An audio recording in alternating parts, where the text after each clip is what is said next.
Wife has been peeking at me from around corners and behind furniture. It's gone from weird to terrifying. My wife Lynn and I have been together for 6 years and married for 11 months.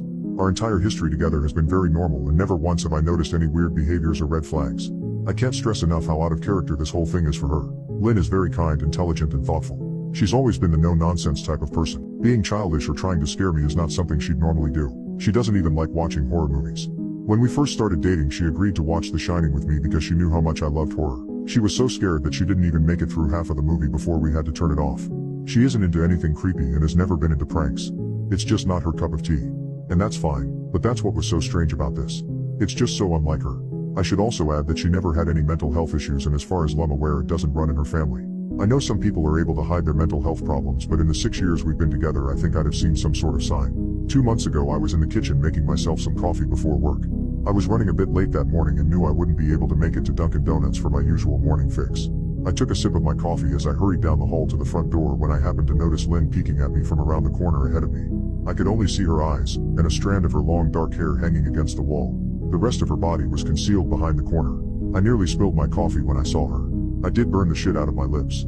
"Geez, Lynn," I said, wiping a few drops of coffee from my pants.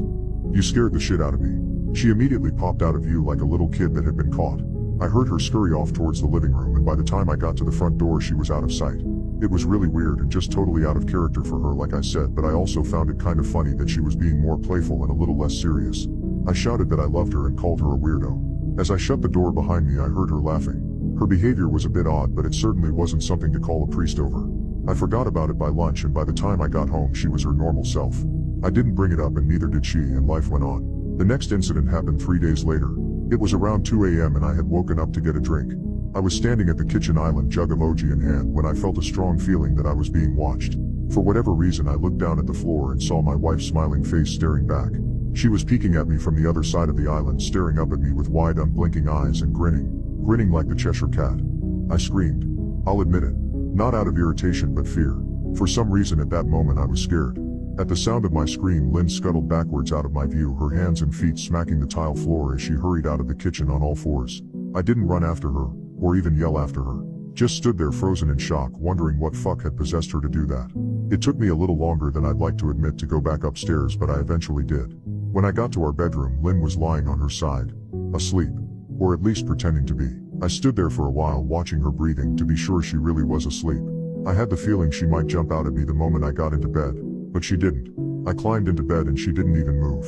Her breathing was soft and deep, and I was starting to wonder if I'd dreamt the whole thing. The next morning I waited for her to come down for coffee, and after handing her a mug and kissing her cheek I decided to ask her about it. "What was that about last night?" I asked, keeping my tone light so I didn't offend or embarrass her. Coffee, and after handing her a mug and kissing her cheek, I decided to ask her about it. "What was that about last night?" Vertical Bar asked, keeping my tone light so I didn't offend or embarrass her. She frowned over her cup of coffee, shaking her head like she had no clue what I was referring to. "You were peeking at me again, from over there," I said, pointing to the spot on the floor by the kitchen island. She followed my gaze, and when she looked back at me she burst out laughing. She laughed so hard that I couldn't help but join her.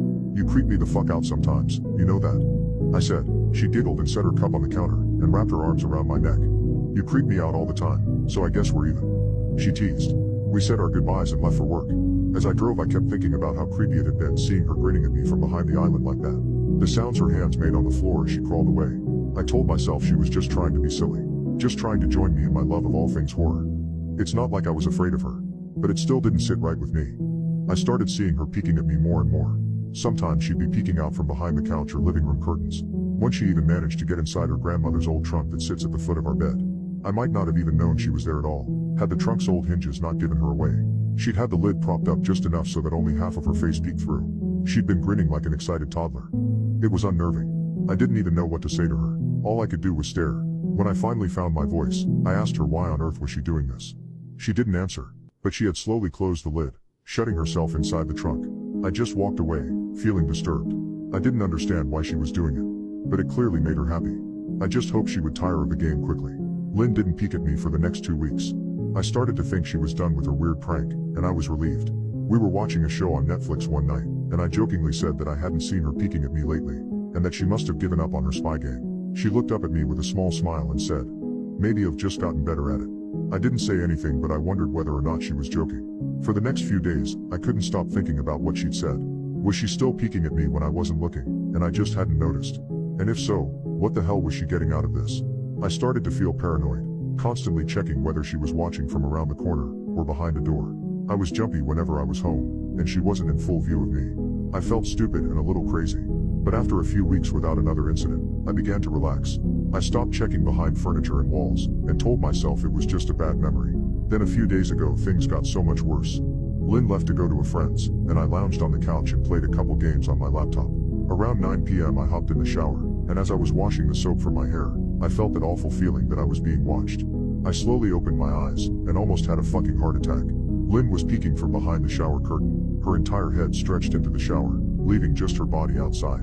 Her long dark hair hung against the curtain, the ends dripping with water. Her mouth hung open in a terrible grin, eyes wide and red, as if she hadn't blinked in a while. I screamed and jumped back against the wall. She didn't move, nor did her smile waver. Her makeup ran down her cheeks in 2 black streaks. She looked giddy, and completely deranged. I was fucking terrified. We stood like that for a few moments, neither of us saying a word. Finally, after what felt like forever, she slowly pulled her head back out of the shower, and I watched her blurry figure through the curtain as she moved backwards towards the bathroom door. A second later, the bathroom door slammed shut, hard enough to rattle the mirror. I screamed again, and jumped out of the shower to lock the door. I stayed inside the bathroom for over an hour. Maybe I overreacted to some of you. But joke or not, Lo wasn't going to put up with the crazy shit anymore. That's what I kept telling myself as I paced in my bathroom, stopping to listen at the door every few minutes. Suddenly I heard a muffled sound, and I pressed my ear against the bathroom door, straining to listen. I couldn't hear anything, but I envisioned Lynn standing on the other side of the door, giggling at her joke. I felt a surge of anger.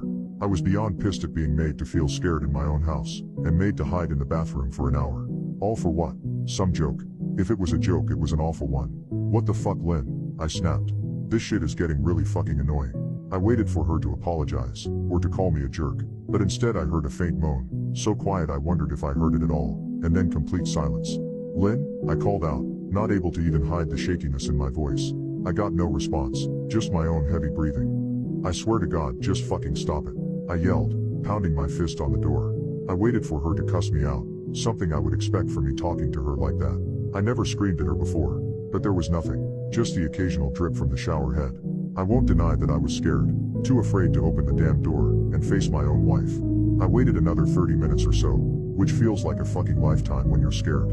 Finally, I decided I wasn't going to spend the night hiding in my bathroom, so I got down on my knees and peered under the door. I almost expected to see her face peeking back at me, but thankfully I didn't. I could see straight down the hallway to the top of the stairs, but no Lynn. I didn't know if I should be happy about that or not. I looked for a few minutes, waiting to see her head pop up over the top step, but it never came. I stood up, my hand hovering over the door, and mentally prepared myself to open it. I slowly turned the lock with shaky fingers, and was about to yank it open when I heard a sound that still makes me feel nauseous when I think about it. A moan, louder than before, but this time I was able to tell just where it was coming from. I turned my head to the closet door, as if in slow motion, and locked eyes with my wife, who was peeking out via me from the slight gap. Her eyes were still wide as ever, and her mouth was hanging open in the most grotesque gaping smile I'd ever seen. I didn't even scream. I was too scared for even that.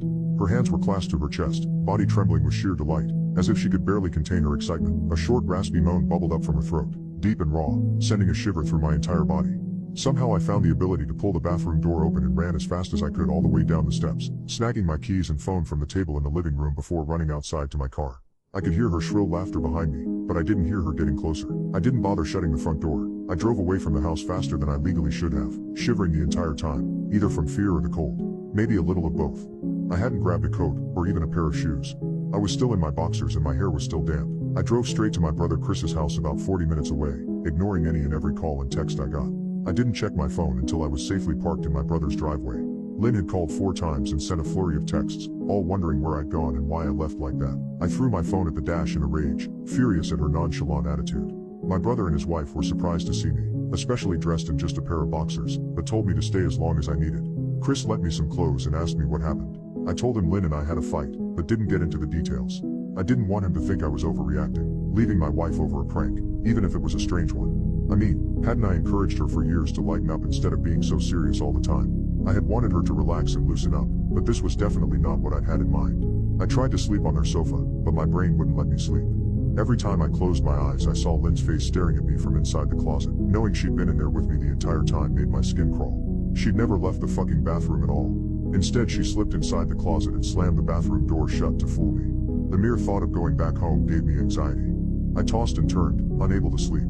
Chris ended up giving me a sleeping pill so I was able to get a little rest. My sleep was filled with terrible dreams. All of Lynn's smiling face. I woke up just as the sun started to rise. My sore body ached from the sofa, and I felt drained. I knew I'd have to call Lynn at some point, but I didn't know what to say to her. I wouldn't be going home unless she gave me her word she'd never do anymore. Creepy shit. I just wanted my wife back. Her normal serious self never looked so good to me. I was contemplating calling her and telling her that, when that familiar feeling came over me, I was being watched. I was staring at the ceiling, my heart in my throat. I didn't want to look away, but the longer I ignored the feeling, the worse it got.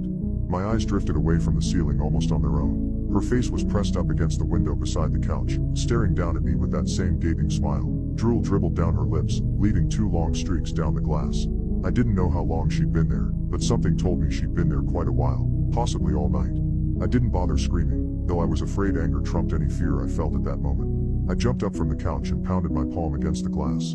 Lynn, are you crazy? What the hell is wrong with you? Just go home, I shouted. Now. She didn't move, and her ghastly expression never changed. If anything, her smile only grew, as if she had never been more elated. I could hear Chris and his wife moving around upstairs. As if Lynn could hear them from her place outside, her head twitched slightly in their direction, and she began to close her mouth slowly. Chris called my name from upstairs, obviously concerned. I turned to see him and his wife Rebecca hurrying down the steps. When I turned back to the window, Lynn was gone.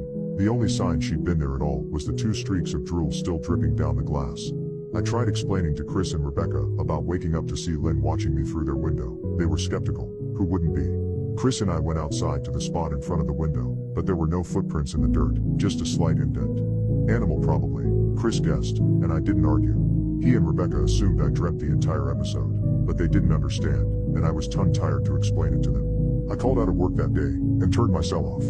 I didn't want to face Lynn. Just talking to her was too much for me. At that point, I really started to believe something was irreversibly wrong with her.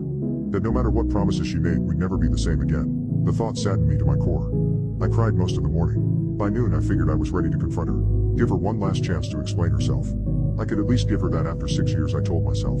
I turned my phone on and saw the dozens of texts she'd sent. All from a seemingly concerned wife. Can we talk?